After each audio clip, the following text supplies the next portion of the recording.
सखी सुहाग वाली रात में ले लो के हाथ में गणिया में ले ले रहे काहे नु ई मुंह में खाली हमार वाला ले ले बाकी सब कर नु गणिये में ले ले। सखी सुहाग वाली रात में ले लो के हाथ में। हई भौजी के मुंहवा देखले से बुझाता नु कि एक नंबर का लौंड चूसनी माल बिया एकर बहिन चोद एकर मुंहवा में कहीं संगे 3-4 गो लांड ढुक जाई। माथे चंदन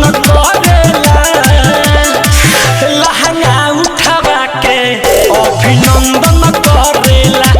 ए भौजी ई तोप धाप के काहे कहता रू हो तू डायरेक्ट काहे नहीं कहत कि तोहार अगिल का छेदवा देखेला। लहंगा उठावा के अभिनंदन करेला उ चेक करेला का जानी कोनो दूसरा से मरवा के भोकार नहीं कोनो करवा ले बाते करे में अधारा ते बितवला पूरा कर जवानी न मोरा सधावला।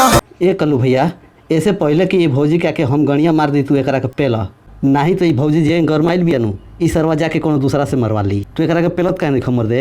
हटे सुहाग वाली रंतिया तू जहां जहां मन करे छुला छुला छुला। ए कल्लू भैया हम तोहरा के गरियाए लगी न एकरा से पहले तू है भौजी के पेल के लाड़े पे हेतरे टांग दे भोले तोहर लाड़ किरेक हो जाओ सरवा नहीं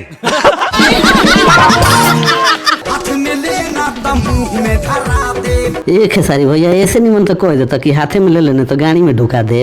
हाथ में लेना तो मुंह में धरा दे। एक है सारी भैया मुँह में मत धरवा यार कहीं दांते होते से छिला गई तो सरवा लाड़े में इन्फेक्शन हो जाई।